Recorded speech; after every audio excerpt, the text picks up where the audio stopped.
वासुदेवाय। ओम नमो भगवते वासुदेवाय। ओम नमो भगवते वासुदेवाय। हरे कृष्णा। तो हम पढ़ रहे हैं श्रीमद् भागवतम स्कंद 1 अध्याय 5 और श्लोक संख्या 24।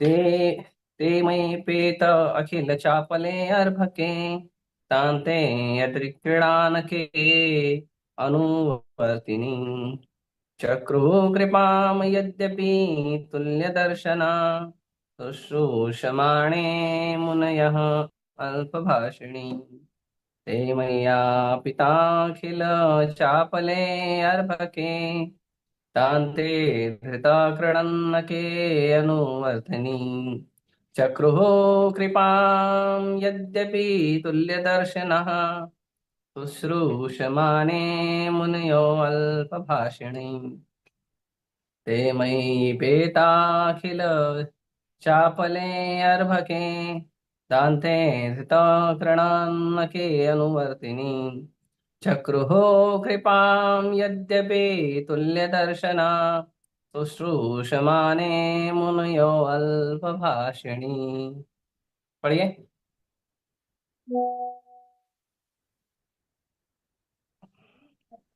हरे कृष्ण प्रभु जी। हम्म। ते मय्यपेताखिल चापलेर्वके दान्ते जितक्रीडनकेऽनुवर्तनि चक्रुः कृपां यद्यपि तुल्यदर्शना शुश्रूषमाणे मुनयोऽल्पभाषिणी। हरे कृष्ण। और कोई? हरे कृष्ण प्रभु। हाँ, ते पढ़ो। मय्यपेताखिल चापलेर्भके दान्ते धृतक्रीडनकेऽनुवर्तिनि चक्रुः कृपा यद्यपि तुल्यदर्शना शुश्रूषमाणे मुनयोऽल्पभाषिणी। हरे कृष्ण। और कोई? ठीक है।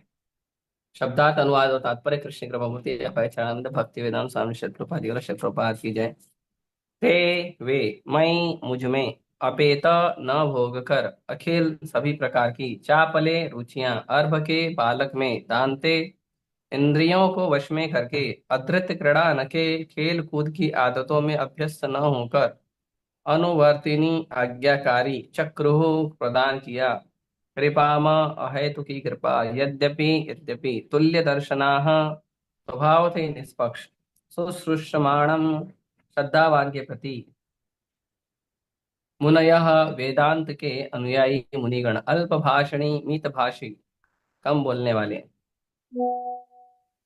यद्यपि वे स्वभाव से निष्पक्ष थे किंतु उन वेदांत के अनुयायियों ने मुझ पर अहेतु की कृपा की। जहां तक मेरी बात थी मैं इंद्रिय जीत था और बालक होने पर भी खेल कूद में अनासक्त था।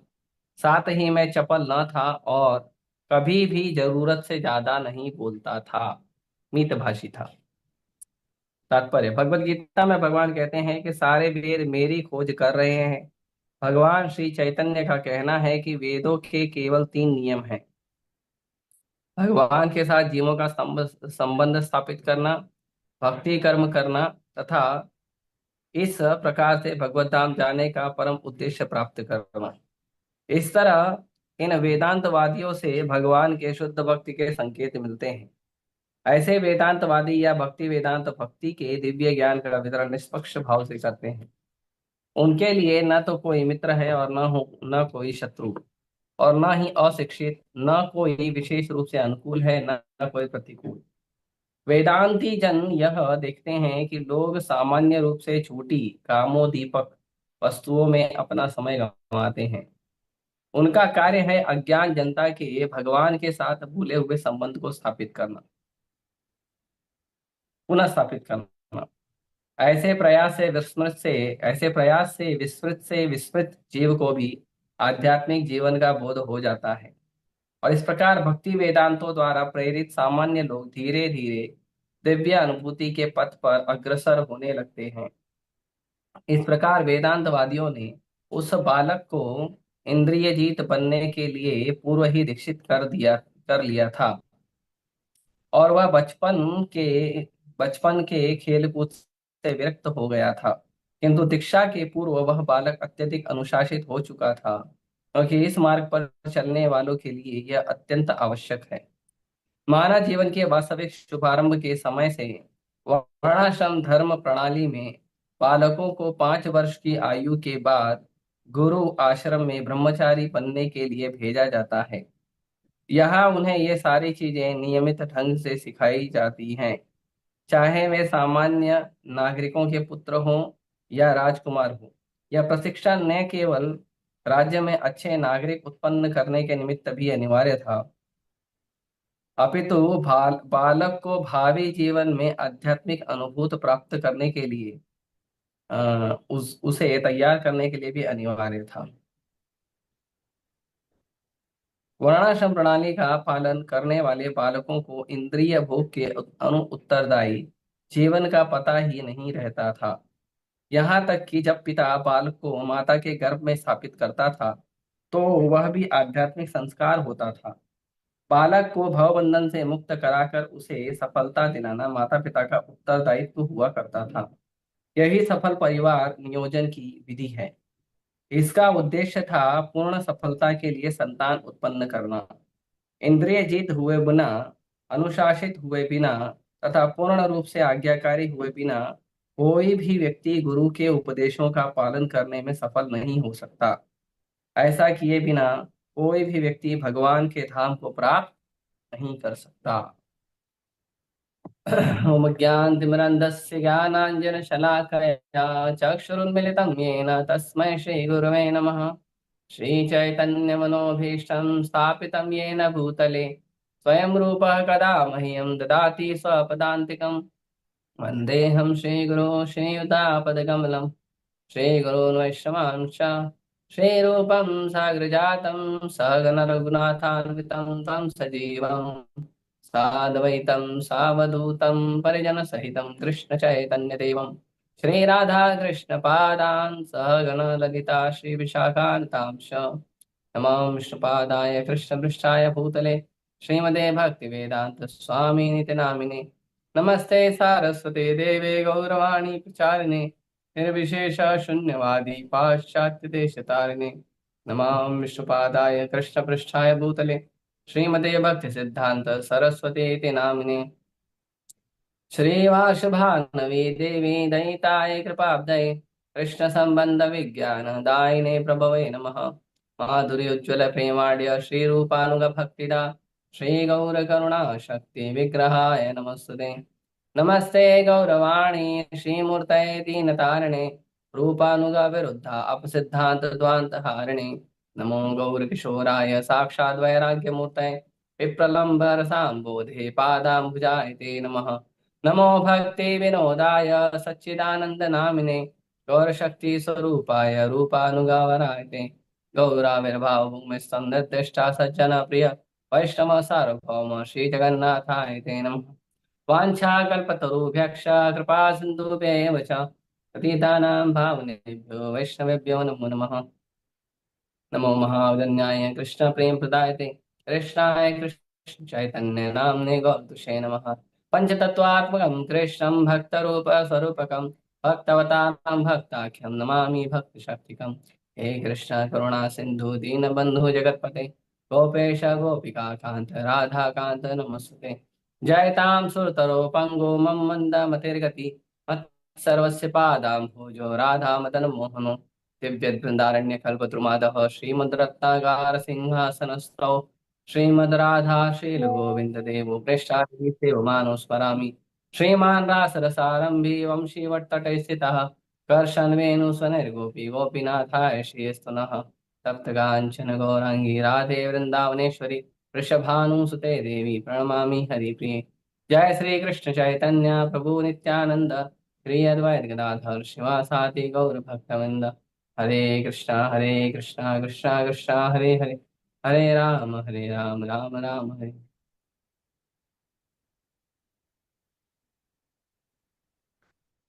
हरे कृष्णा। तो सभी भक्तों को मेरा दंडवत प्रणाम। हर रोज की तरह आज भी भागवत कक्षा में तो यहाँ पे नारद मुनि अब जब अपने बारे में बता रहे हैं तो नारद मुनि गुण भी बता रहे हैं। कोई व्यक्ति अगर भक्ति करना चाहता है तो उसके गुण भी क्या होने चाहिए। भक्ति करने वाला जो है भगवान कहते हैं दृढ़ निश्चयी होना चाहिए। भक्ति करने वाला अगर दृढ़ निश्चयी नहीं है तो फिर कोई फायदा नहीं। अगर वो भक्ति करने वाला व्यक्ति दृढ़ निश्चयी होगा तो उसका कुछ ठीक व्यवहार होगा। लेकिन यदि भक्ति करने वाला व्यक्ति दृढ़ निश्चयी नहीं होगा तो किसी भी चीज में, भक्ति में हो या पढ़ाई में हो या कमाई में हो, जॉब में हो, धंधा व्यापार में हो, उसमें व्यक्ति को दृढ़ निश्चयी होना चाहिए। कोई भी कार्य में अगर आप संकल्प करते हो, दृढ़ निश्चय करते हो, तब जाके आप जो है वो वस्तु को या उस कार्य को उसमें उपलब्धि प्राप्त करते हो। किसी भी कार्य में यदि आपका निश्चय दृढ़ नहीं है तो आप उसे प्राप्त करने में असमर्थ रहोगे। इसीलिए हमें हमेशा जो है क्या करना चाहिए, हमें हमेशा प्रयास करना चाहिए कि हम लोग दृढ़ निश्चयी रहे। कोई भी कार्य कर रहे हो तो दृढ़ निश्चयी रहे। ऐसा नहीं है कि भगवान का भक्ति कर रहे हैं तो भगवान का भक्ति भी साइड बिजनेस है, ये नहीं होना चाहिए।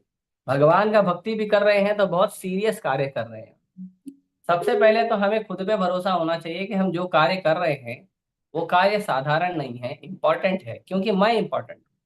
हर व्यक्ति अपने आप को महत्व बहुत अच्छे से देता है, तो उसे समझना चाहिए कि जब उसने कोई कार्य को चुना है तो वो अच्छा कार्य चुना है। लेकिन उसके साथ ये भी देखना चाहिए कि वो जो अच्छा कार्य है वो शास्त्र सम्मत हो। ऐसे नहीं कि किसी के कहने पे चुन लिया और फिर वो शास्त्र सम्मत नहीं है तो फिर व्यक्ति दुखी होता है। तो यहाँ पे नारद मुनि बता रहे हैं, पहले तो उन वेदांतवादियों का गुण बता रहे हैं और फिर उसके बाद नारद मुनि क्या बता रहे हैं, उसके बाद नारद मुनि बता रहे हैं कि उनके भी क्या क्या गुण थे। तो यहाँ पे कहते हैं ते मई अपेत अखिल चापले अर्भके। तो कहते हैं कि मुझ में उन्होंने क्या देखा कि मैं इंद्रिय भोग करने का भाव नहीं रखता हूँ, है ना।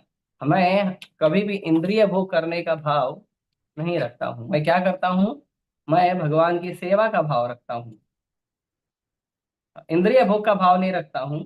और क्या कहते हैं, सीरियस व्यक्ति हूँ। और भी गुण बताते हैं कि वो जो वेदांतवादी थे वो कैसे थे, निष्पक्ष थे, वो भेदभाव नहीं करते थे।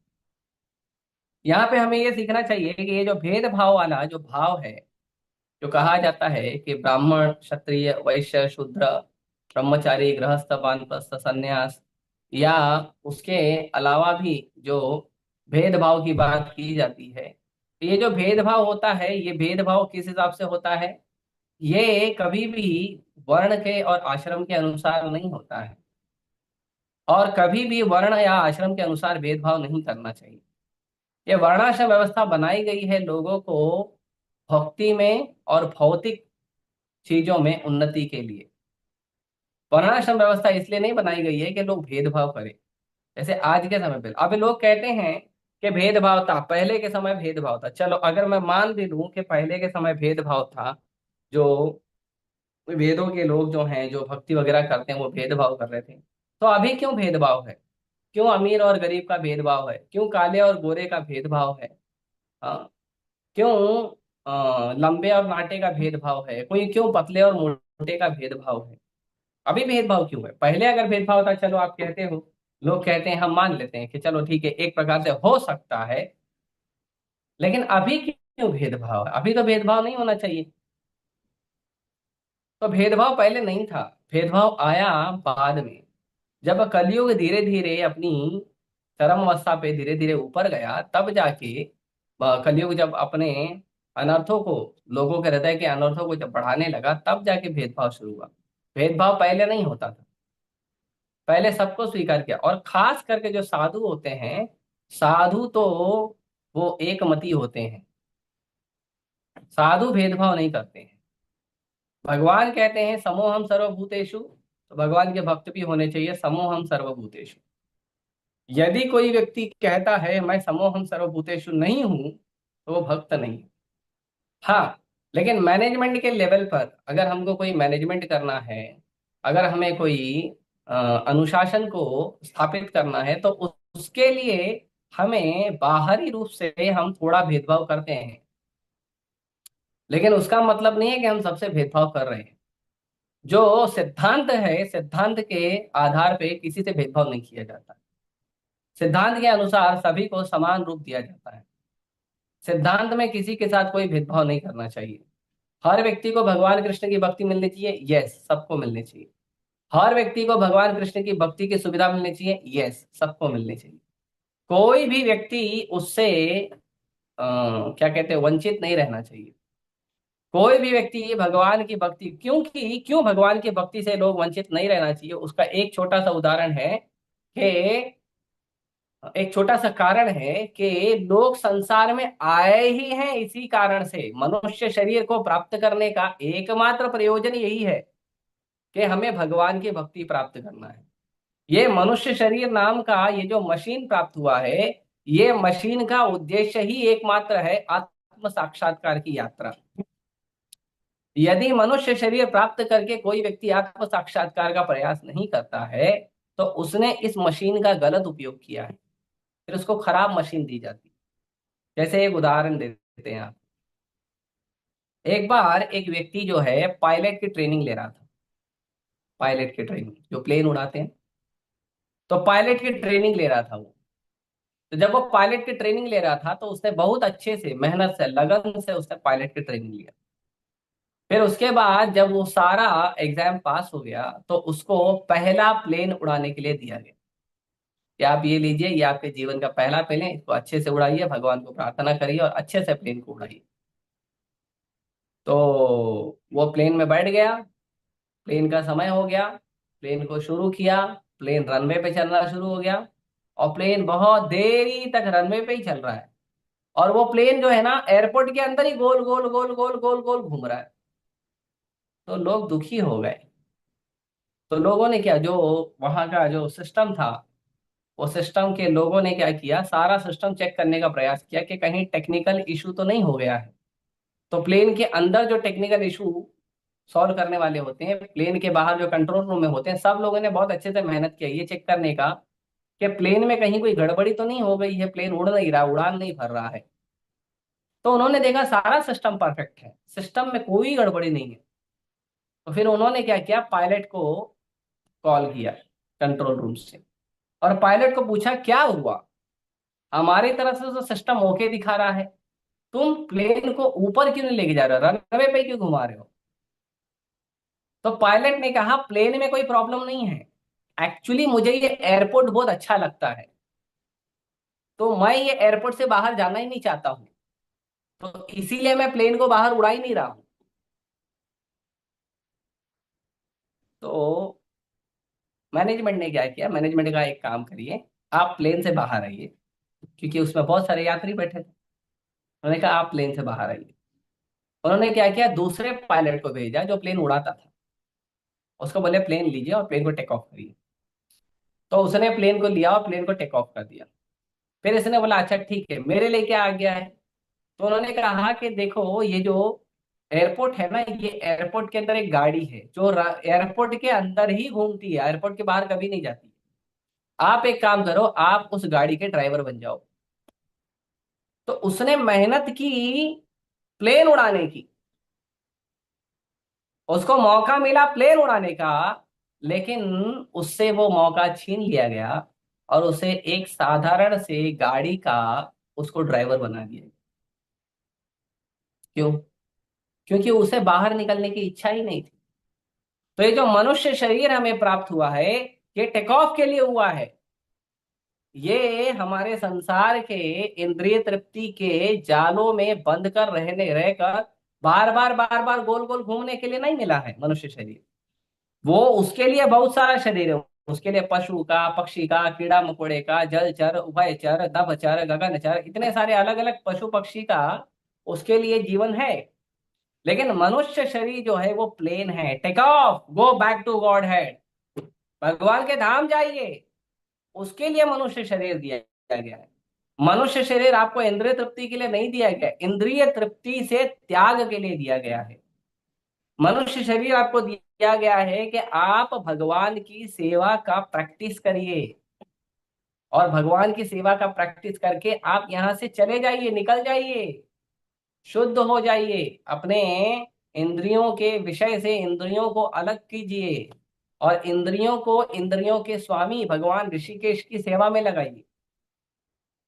इसलिए मिलता है, इसलिए नहीं मिलता है कि हम लोग जो पशुओं का जीवन है, खाना पीना और सोना और परिवार पालन करना और अपनी सुरक्षा करना, ठीक है, ये तो बेसिक है, ये इंसान भी करता है, जानवर भी करता है।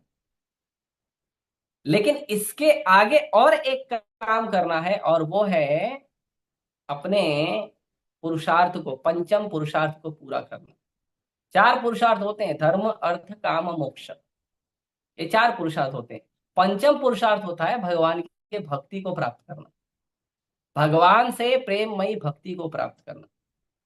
ये ज्यादा महत्वपूर्ण है, ये बाकी जो चारों पुरुषार्थ है ना, उससे मोक्ष से भी ज्यादा इंपॉर्टेंट है। क्योंकि मोक्ष भी व्यक्ति इसीलिए लेता है कि व्यक्ति दुखी है भौतिक जीवन से। लेकिन आप भौतिक जीवन से केवल दुखी होके कृष्ण के पास जाके थोड़ा शरण लेके बैठोगे कि मेरे को थोड़ा शांति मिल रहा है, वो भक्ति नहीं है। भक्ति है कृष्ण का संग आनंदमय भाव से प्राप्त करना। कृष्ण का संग इसलिए प्राप्त करना क्योंकि कृष्ण का संग प्राप्त करने से मैं अपने स्वरूप में आके आनंद से कृष्ण की सेवा कर रहा हूं। इसीलिए कृष्ण का संग प्राप्त करने का भाव रखना चाहिए। इसीलिए नहीं कि भौतिक संसार में बहुत दुख है तो चलो बहुत झटके लग रहे हैं, बहुत कष्ट हो रहा है तो मैं भाग जाता हूं वहां से, और मैं फिर कृष्ण भक्तों के बीच में आ जाता हूँ। फिर बाद में जब आपको भौतिक इंद्रिय तृप्ति का फिर लालसा जागेगा, फिर आप निकल जाओगे, फिर मोक्ष को भी छोड़ दोगे।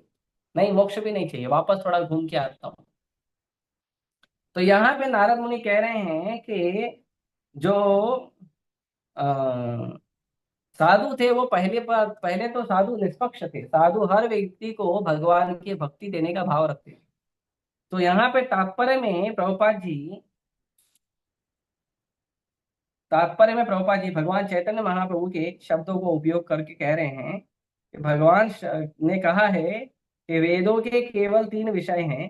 पहला विषय है भगवान के साथ जीवों का संबंध स्थापित करना, कि जीव जो है वो भगवान कृष्ण का दास है, भगवान कृष्ण का नित्य दास है, और भगवान की सेवा में ही लगा रहना चाहिए। दूसरा वेदों का उद्देश्य है भक्ति कर्म करना, ऐसा कार्य करना जो भगवान की सेवा हो, जो भगवान को प्रसन्न करता हो, और वो भी भगवान की और भगवान के शुद्ध भक्तों के मार्गदर्शन में करना। भक्ति करने का मतलब नहीं होता कि भगवान की सेवा करना। भक्ति करने का मतलब होता है भगवान की प्रेममयी सेवा करना, भगवान के प्रामाणिक भक्तों के मार्गदर्शन, उसको भक्ति कहते हैं। कई बार लोग भक्ति का गलत मतलब निकाल लेते हैं। एक बार ये एक व्यक्ति ने ग्रुप में फोटो भेजा, भगवान श्री श्री राधा कृष्ण का पेंटिंग, अच्छा पेंटिंग निकाला था उसने उसने फोटो भेजा। तो मैंने उसे कहा कि ये पेंटिंग जो है आपने निकाला है, आपकी कला अच्छी है, लेकिन ये पेंटिंग अच्छा नहीं बनाया आपने। क्योंकि इस पेंटिंग में आपने भगवान का अच्छे से श्रृंगार नहीं किया है, भगवान को फूलों की माला नहीं पहनाई है, भगवान को जैसे श्रृंगार करना चाहिए वैसे श्रृंगार नहीं किया है आपने। हाँ। तो उसने कहा प्रभु जी, आपको आपने ठीक से भक्ति नहीं किया है, आपको भक्ति का अहंकार हो गया है, आपको आपने साधुपन का अहंकार हो गया है, इसीलिए आप जो हो दूसरों के कला में खोट निकाल रहे हो, क्योंकि आप उसकी कला का सम्मान नहीं कर रहे हो। आप उसकी कला में जो गलतियां हो गई आप उसको दूषित कर रहे हो। तो मैं बोला देखो भाई, आपकी कला अच्छी है, आप बड़ा सुंदर बना रहे हो, लेकिन जो भगवान जैसे हैं भगवान का वैसे ही तो स्वरूप बनाना चाहिए। तो उसने बोला नहीं प्रभु जी, आप कला का सम्मान नहीं कर रहे हो, आप दोष कैसे निकाल रहे हो, आपको भक्ति का अहंकार हो गया। तो मैंने कहा ठीक है भाई, आपको लगता है भक्ति का मुझे अहंकार हो गया है, तो ठीक है, मुझे अहंकार हो गया है, मैं प्रयास करूंगा अच्छे से भक्ति करूं और अपने इस अहंकार को साफ करूं। अब क्या करें ऐसे व्यक्ति से बहस करके?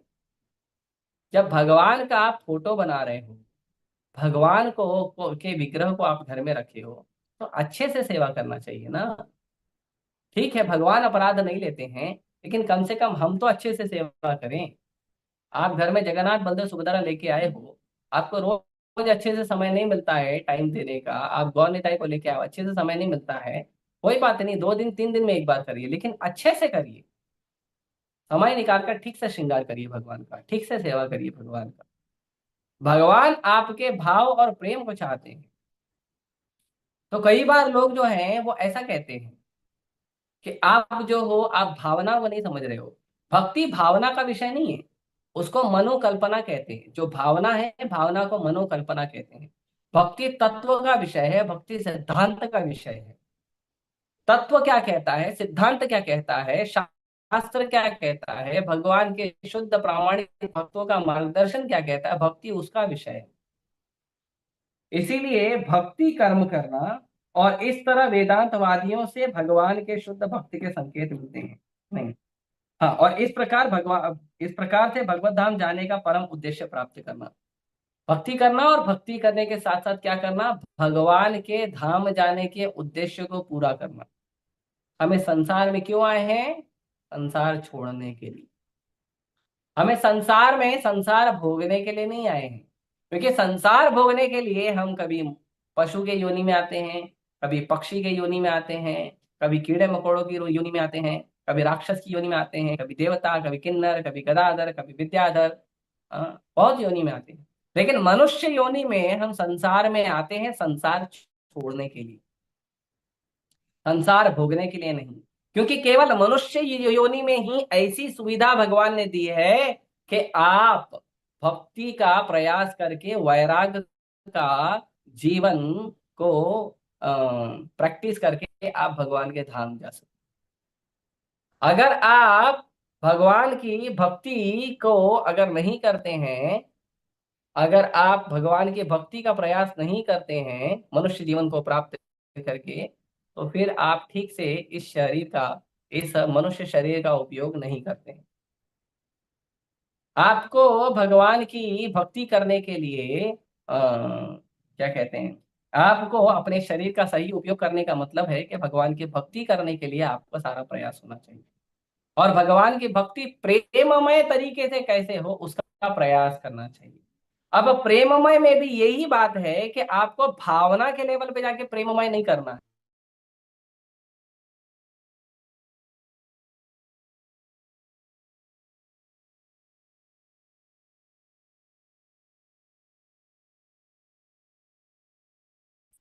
जो कनकदास थे वो भगवान उडुपी कृष्ण को चावल का पानी में रोटी तोड़ के उसमें नमक डाल के खिलाते थे, भगवान खा लेते थे। भगवान जगन्नाथ को कर्माबाई की खिचड़ी बहुत पसंद थी। हालांकि वो खिचड़ी जो है चलाते समय दांत घसने वाले दातुन का उपयोग करती थी, लेकिन वो झूठी खिचड़ी भी पसंद थी भगवान। तो भगवान तो भावग्राही जनार्दना है, भगवान को जो भाव से दोगे ले लेंगे। लेकिन भाव का मतलब ये नहीं होना चाहिए कि अगर आपके पास अभाव नहीं है तो आप अभाव के स्तर पे भाव ले जाओ। मतलब कहने का कि अगर आपके पास सारी वस्तु है, अगर आपके पास कुछ नहीं है, तो जो है भगवान को भोग लगा दो, भगवान स्वीकार करेंगे। भगवान, आप बहुत गरीब हो, भगवान को कुछ नहीं दे सकते, सुदामा की तरह हो, कोई बात नहीं, एक पत्ता, एक फूल, एक फल, एक जो कुछ अन्न के दाने भगवान को दे तो भगवान स्वीकार कर लेंगे। लेकिन अगर आपके पास संभावना है, अगर आपके पास सामर्थ्य है 56 भोग लगाने का, उसमें अगर आप भगवान को 2 इलायची का दाना दे रहे हो, वो गलत है। क्योंकि भगवान ये नहीं देखते हैं कि आप कृष्ण को क्या दे रहे हो, कृष्ण ये देखते हैं आप पीछे क्या छुपा रहे हो। क्योंकि सब तो कृष्ण का है, क्यों छुपाते हो। सब कृष्ण का है, सारी भूमि गोपाल की, सारी संपत्ति गोपाल की है, गोपाल से क्यों छुपाते हो। छुपाना नहीं चाहिए। सर्वस्व तोमार चरण संपनीय, सब मैं सब आपको अर्पित करता हूँ। भक्ति विनोद ठाकुर कहते हैं आ, हमारे पास जो भी शरीर है या घर है या जो कुछ भी है, वो सब आपका है प्रभु, हमारा नहीं।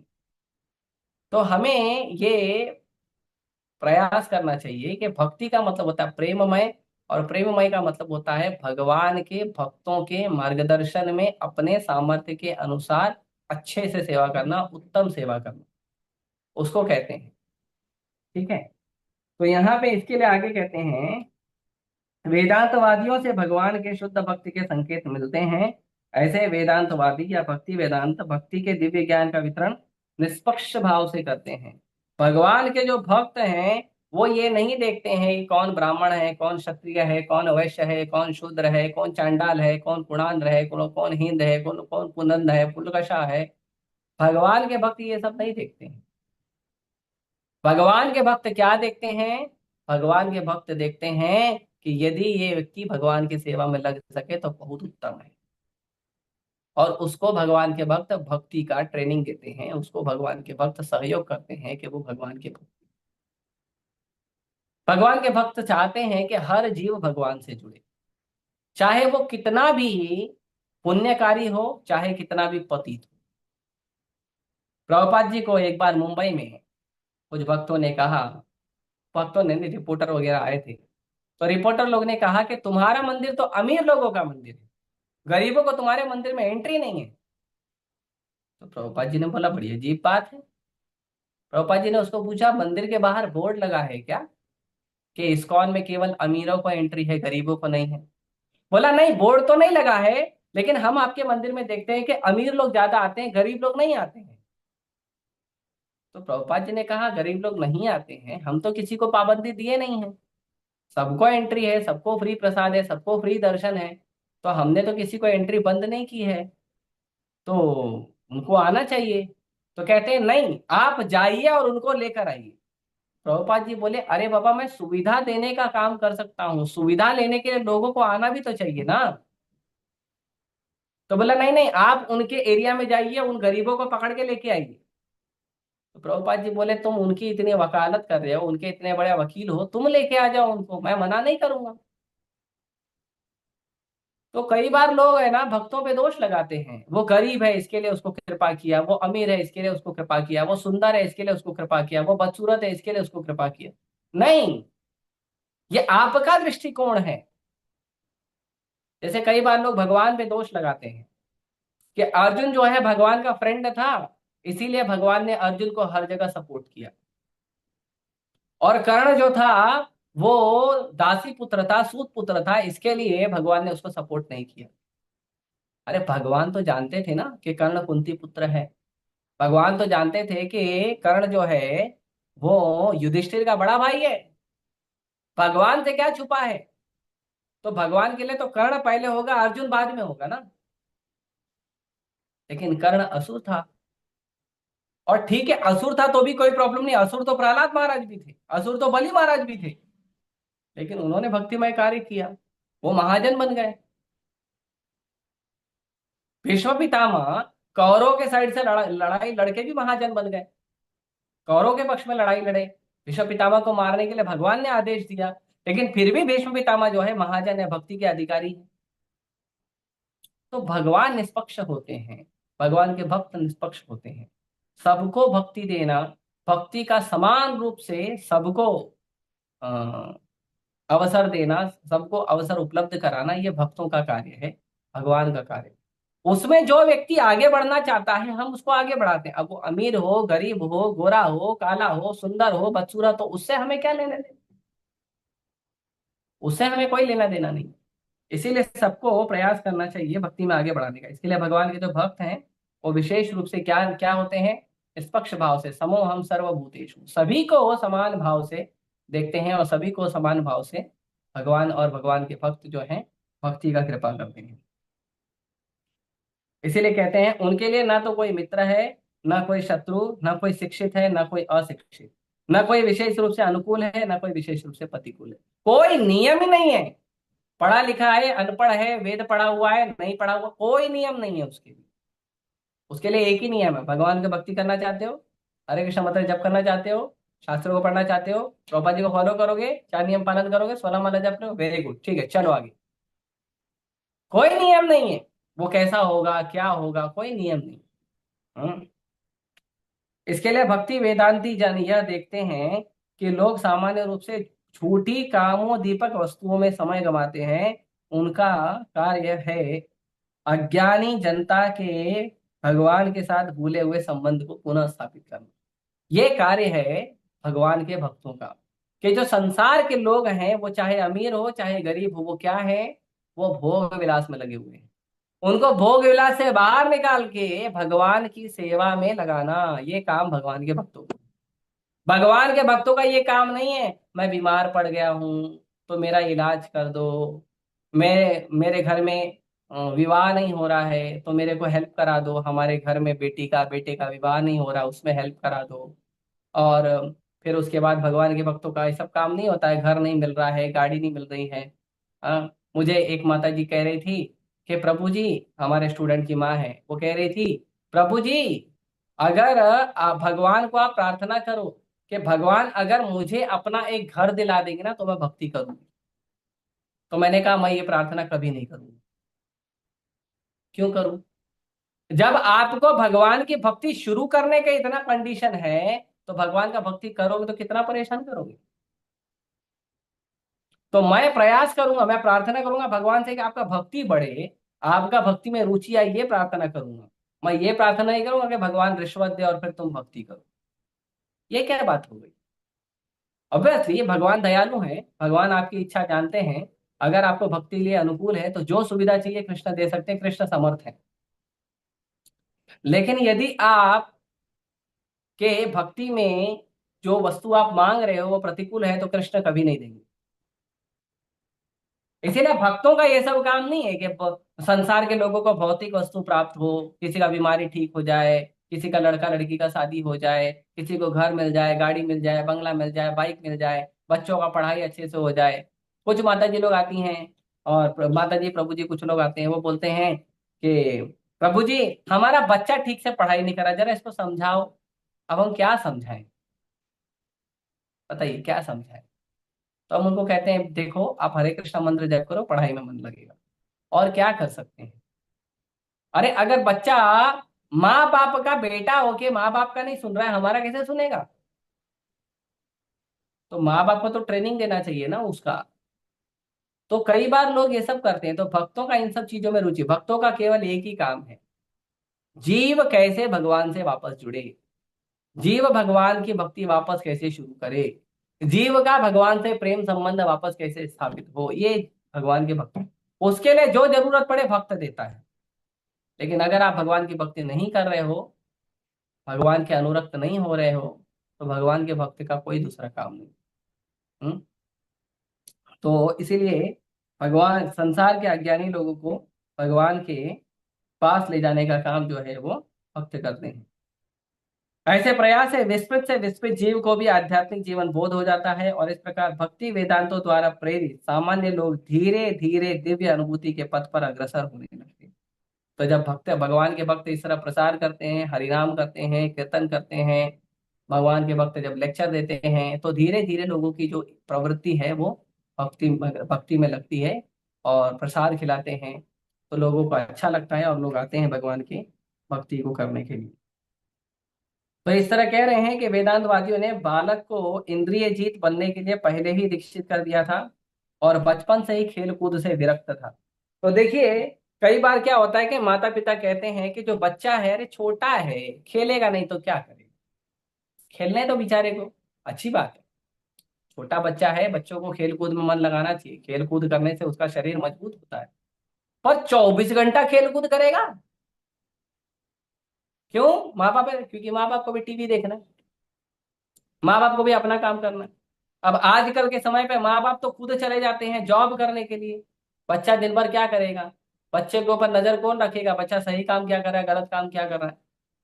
अच्छा, बच्चा जो मोबाइल देख रहा है, मोबाइल में क्या देख रहा है? मोबाइल में वो गेम खेल रहा है। अच्छा, गेम में क्या खेल रहा है? गेम में खेल रहा है कैसे किसको बंदूक से मारा जाए, कैसे किसी को शूट किया जाए। पबजी आया था, बैन करना पड़ा, कैसे किसको शूट करना पड़े। अलग अलग प्रकार के, कैसे यहाँ वहां भाग दौड़ किया जा सके, कैसे शॉर्टकट तरीके से धन प्राप्ति किया जा सके, ये सब गेम आ रहे हैं। छोटे छोटे बच्चे कार्टून देखते हैं, आप कार्टून को ध्यान से देखिए, जो कार्टून आते हैं ना उसको ध्यान से देखिए। कार्टून में केवल दो चीज होती है, रोमांस और वायलेंस। केवल दो चीज होती है कार्टून में। बच्चा क्या सीखेगा? दो ही चीज। एक, उसके पास गर्लफ्रेंड होनी चाहिए, एक नहीं तो 10 होनी चाहिए। उसको रोमांस करने का पूरा फुल प्रूफ सुविधा होना चाहिए। और वायलेंस नहीं मिला तो मार धाड़ करे, इसको पीटे, उसको मारे, उसको पटके। ये संस्कार हम बचपन से दे रहे हैं बच्चों को। बच्चों को गीता भागवत नहीं पढ़ा रहे, उसको कार्टून दिखा रहे। और कार्टून में क्या देख रहा है वो? रोमांस और वायलेंस। और बच्चा कार्टून में क्या देखता है कि जो हीरो है, वो हीरो को उसके जीवन में कोई भी अभाव नहीं है। उसको सारी संपत्ति, सारी सुविधा, गर्लफ्रेंड, दुनिया, दोस्त सब उसके पास है। और नहीं मिलेगा तो वो लड़ाई झगड़ा करेगा, वो मारपीट करेगा।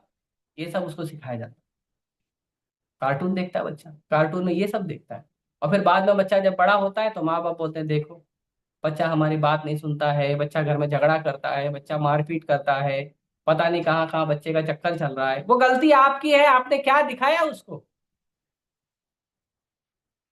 क्या दिखाया उसको? और माता पिता खुद सामने बैठ के टीवी सीरियल देखते हैं, उसमें क्या दिखाया जाता है? रोमांस और वायलेंस और पॉलिटिक्स, एक्स्ट्रा एक सब्जेक्ट। तो बच्चा जब बड़ा होता है थोड़ा तो क्या देखता है? माँ बाप को भी यही पसंद है, रोमांस, वायलेंस, पॉलिटिक्स। बोलता है एक नया चैप्टर सीखने में, वेरी नाइस। वो भी सीखता है।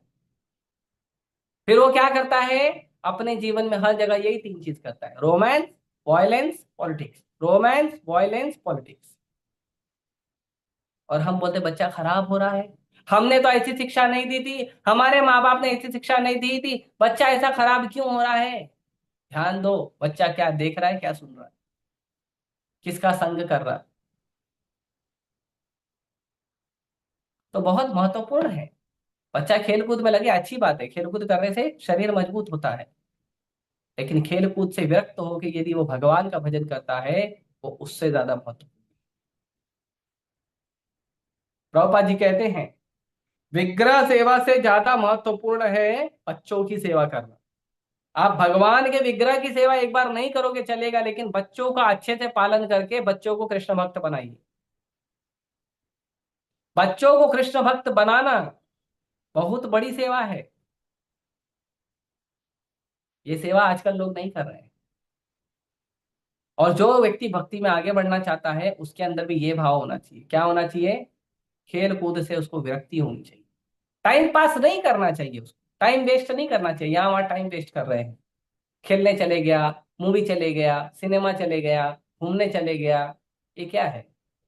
प्रभु जी मैं जप नहीं कर पा रहा हूँ, क्यों? मैं खेलने चले गया था, मैं मूवी चले गया था, दोस्तों की पार्टी में चले गया था। ठीक है, तो आपके लिए जो महत्वपूर्ण है वही कर रहे हैं आप। भक्ति महत्वपूर्ण तो है नहीं, क्योंकि भक्ति महत्वपूर्ण होती तो पहले भक्ति करते हैं। हम ये नहीं कह रहे हैं कि वो सब मत करिए।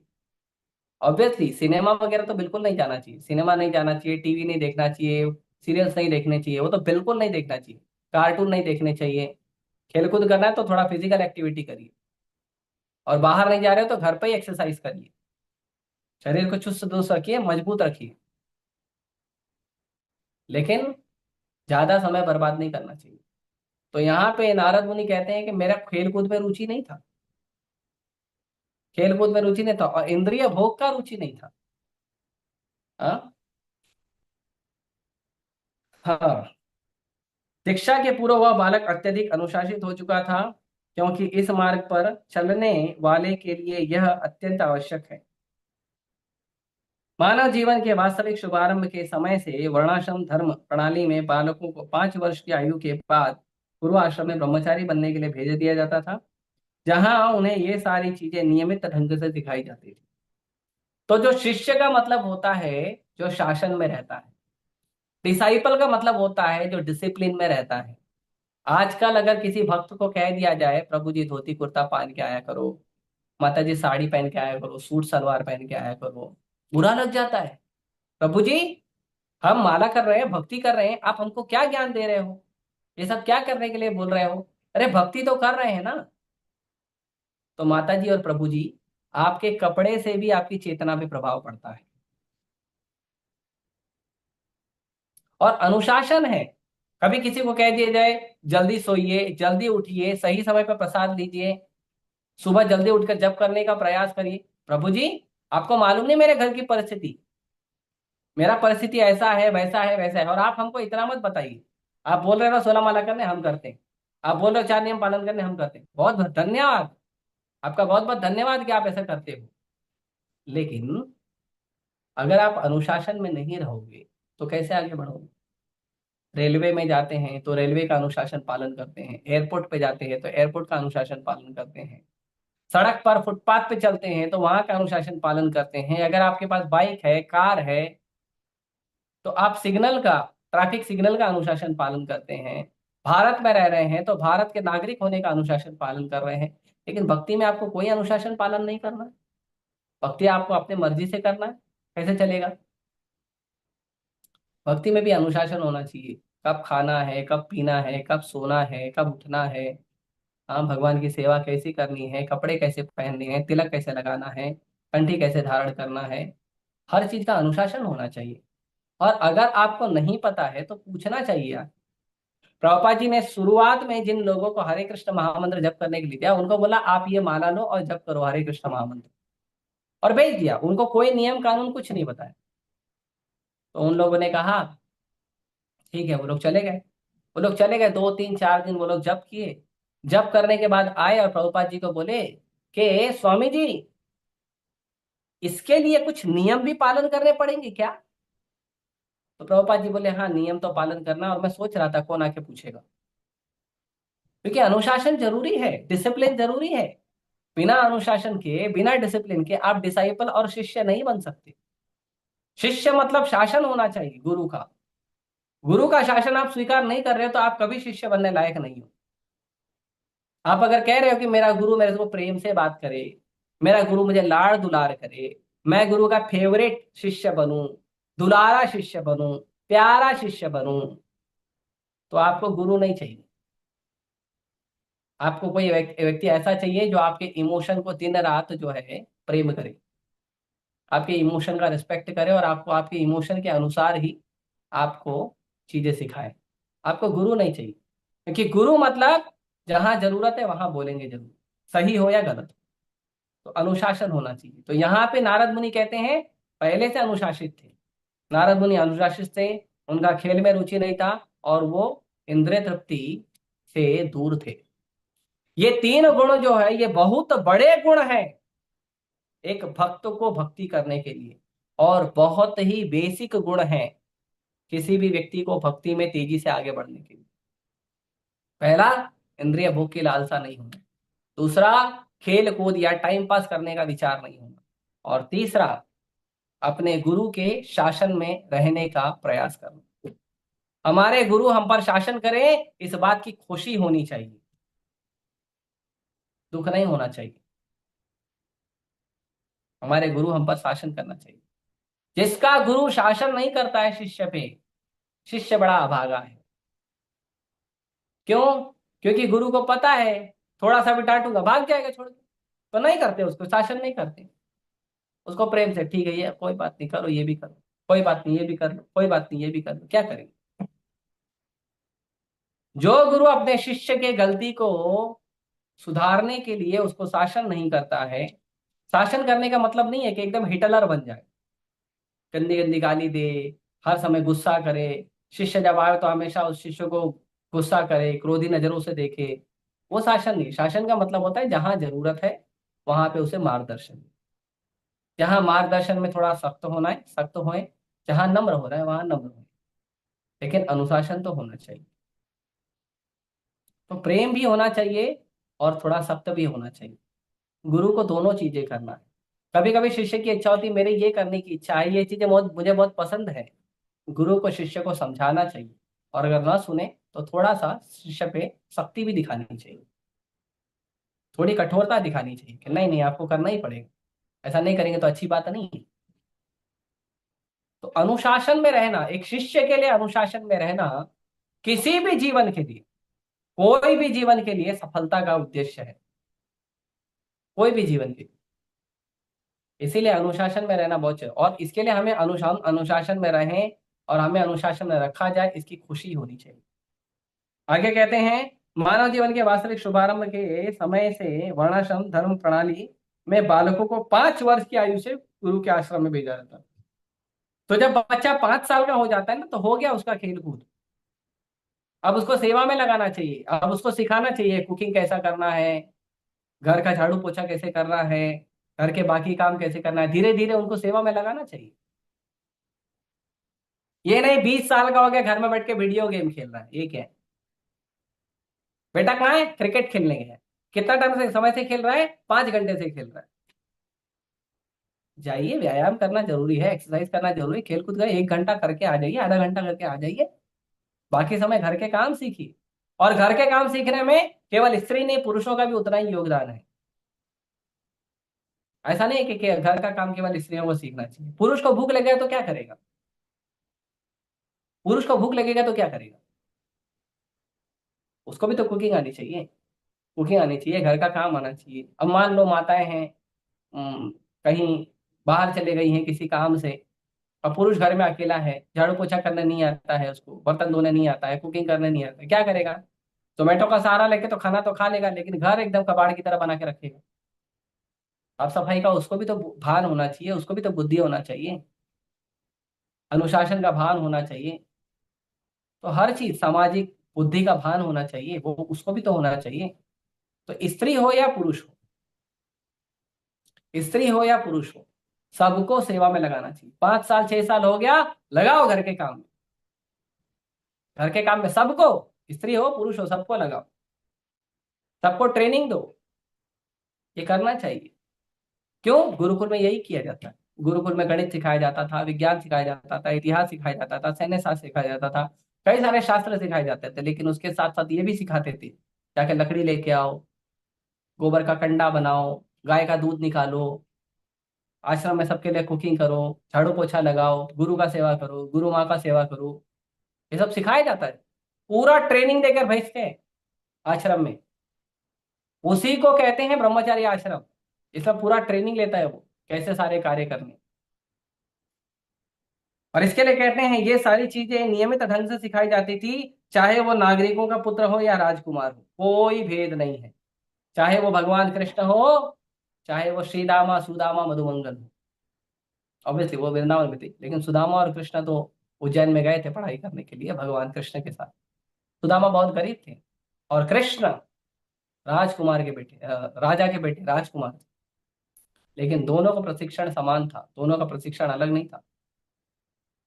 तो ये बहुत महत्वपूर्ण है। तो वर्णाश्रम प्रणाली का पालन करने वाले बालकों को इंद्रिय भोग के उत्तरदायी जीवन का पता ही नहीं रहता है। यहाँ तक कि जब पिता बालक को माता के गर्भ में स्थापित करता है, तो वह भी आध्यात्मिक संस्कार होता है। जो व्यक्ति वर्णाश्रम धर्म का पालन करता है, वो व्यक्ति को पता ही नहीं होता है कि भोग विलास क्या होता है, इंद्रिय भोग क्या होता है, अपने लिए काम करना क्या होता है उसको नहीं पता होता। उसको एक ही चीज पता होती है, क्या? कृष्ण की सेवा करना, और कृष्ण की सेवा के माध्यम से समाज की सेवा करना, उसको यही समझ में आता है। उसको ये नहीं पता है मेरा खाना, मेरा सोना, मेरा कपड़ा, मेरा ये, मेरा वो, मैं मेरा, ये सब नहीं खेलता वो प्रयास करता है भगवान की सेवा करने की, और भगवान की सेवा के माध्यम से समाज की सेवा करने की। परोपकारी होता है वो। और यहां तक कि जब बच्चे का जन्म होता है, जन्म लेने के पहले जब पिता माता को बच्चा देते हैं, जो उसको गर्भाधान संस्कार कहते हैं, वो संस्कार भी आध्यात्मिक होता है।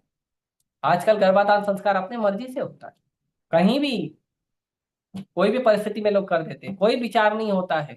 गर्भाधान संस्कार के पहले वैष्णव से, गुरु से आशीर्वाद लिया जाता है, भगवान से आशीर्वाद लिया जाता है कि प्रभु, गुरु, वैष्णव साधुजन मुझे आशीर्वाद दीजिए कि मेरा जो मैं जो बच्चा उत्पन्न करने जा रहा हूँ, वो संस्कारी हो, साधु हो, भगवान का भक्त। आजकल ये थोड़ी है। आजकल तो छोटे छोटे बच्चे, भगवान ने बच्चा दे भी दिया तो भी उसको साधु नहीं बना, उसको रील पे नचवाते हैं।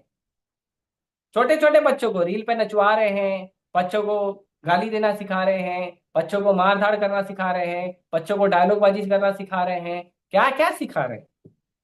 पूरा बच्चे को पूरा बर्बाद कर दिए हैं। कितने रील पे नाचने वाले बच्चे हैं देख लीजिए आप। भगवान ने इतनी सुंदर संतान दी है, उसको भगवान का भक्त बनाई नहीं। गर्भाधान तो आध्यात्मिक संस्कार के अनुसार नहीं किए, उसके बाद तो बच्चों को आध्यात्मिक बनाइए। नहीं, क्योंकि माँ बाप का ही आध्यात्मिक चेतना नहीं। माँ बाप का ही चेतना है कितने लोग मुझे जाने, कितना मैं फेमस हूँ, कितना मैं पैसा कमाऊं, ये माँ बाप का चेतना है। तो बच्चे को भी यही सिखाते हैं, बच्चा भी यही सोचता है। और इसके लिए रील्स पे फेमस होने के लिए बच्चे कोई भी हद तक जाके कैसे कैसे अच्छे और बुरे, भद्र और अभद्र सारे काम कर रहे हैं। हाँ, क्योंकि हमने बच्चों को आध्यात्मिक संस्कार नहीं दिए।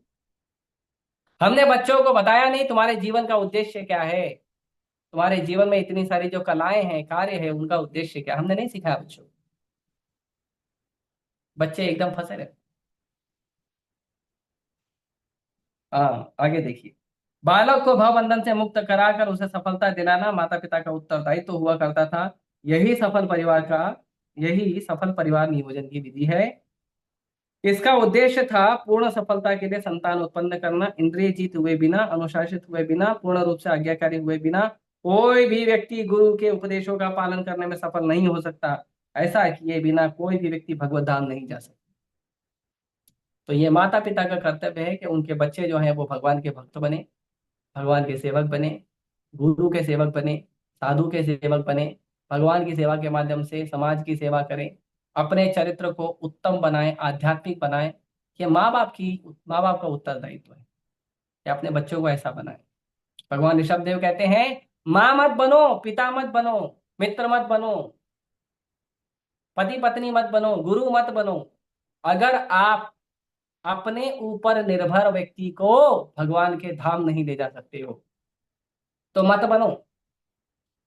बेकार में माँ बनने का और पिताजी बनने का जो गौरवशाली पद है उसको बर्बाद मत करो। माता पिता बनना कोई साधारण नहीं है, बहुत ही गौरवशाली पद होता है वो। खास करके मनुष्य का माता पिता बनना बहुत ही गौरवशाली होता है।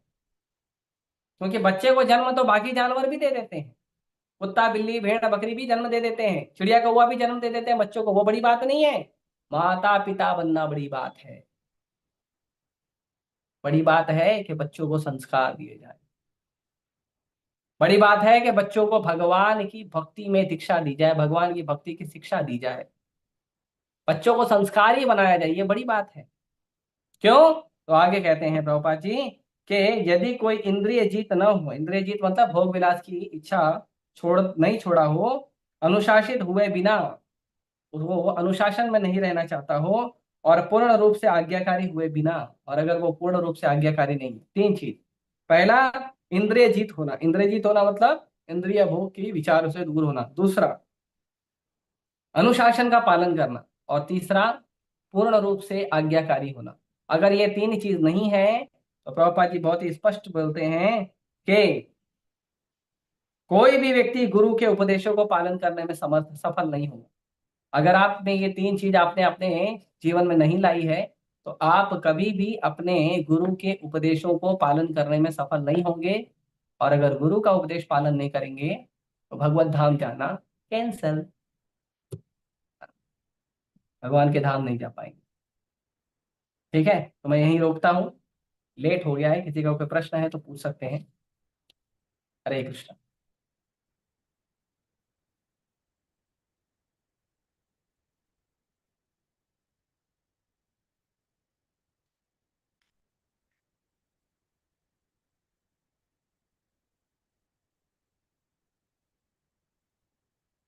कोई प्रश्न नहीं है? नींद तो नहीं आ गई भक्तों को?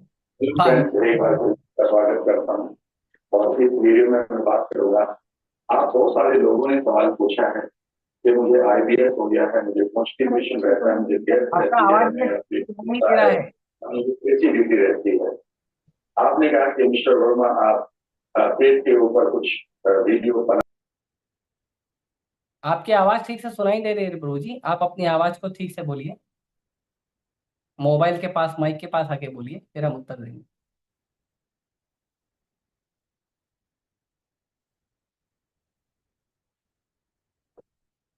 दंडवत प्रणाम। शिष्य का क्या अर्थ है? शिष्य का अर्थ है जो शिष्यत्व का पालन करे। प्रभुपाद जी कहते हैं कि जो ये शिष्य होना, और क्या कहते हैं, भगवान की जो भक्तिमय सेवा है, ये सब षड धातु से बता है। षड धातु में क्या होता है, उसमें शासन होता है।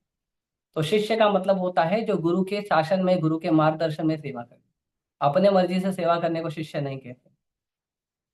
गुरु की प्रसन्नता के लिए, भगवान की प्रसन्नता के लिए सेवा करे, उसको कहते हैं।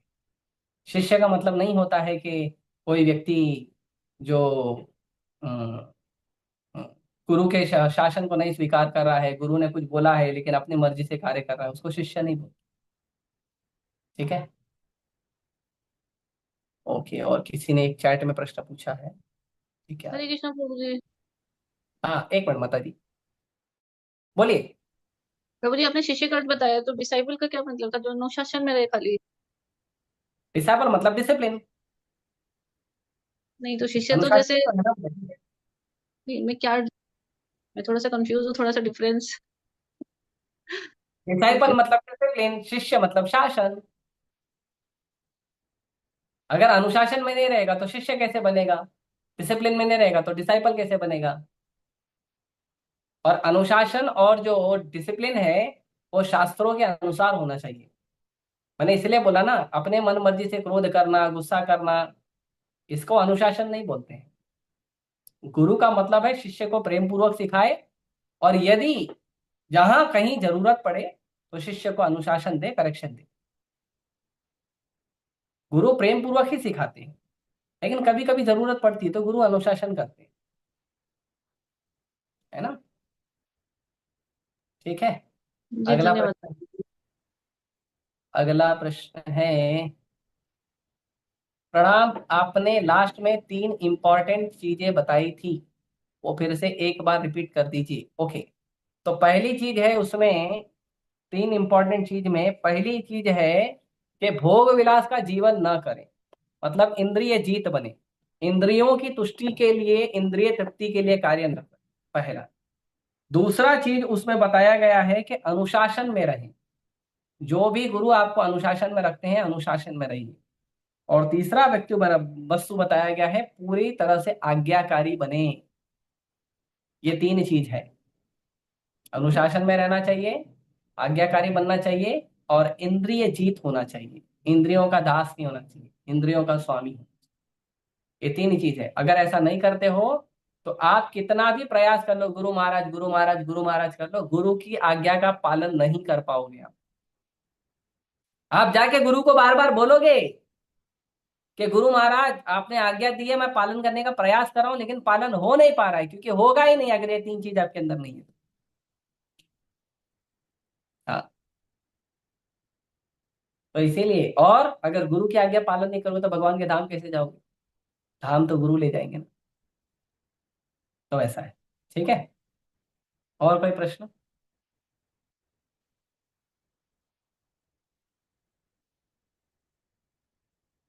ठीक हमारे है, वो सारे तो पहला काम है शिष्य करते हैं। हरे पहला कृष्णा काम प्रभु, है कि आप माइक के पास आके बोलिए, बहुत दूर से बोल रहे हैं, सुनाई नहीं दे रहा। ये आपका माइंड है, और यहाँ पे माइंड में जब भी आपको स्ट्रेस आएगी, आप इमीडिएटली स्ट्रेस को आप अपने गट बैक्टीरिया के ऊपर ले जाएंगे।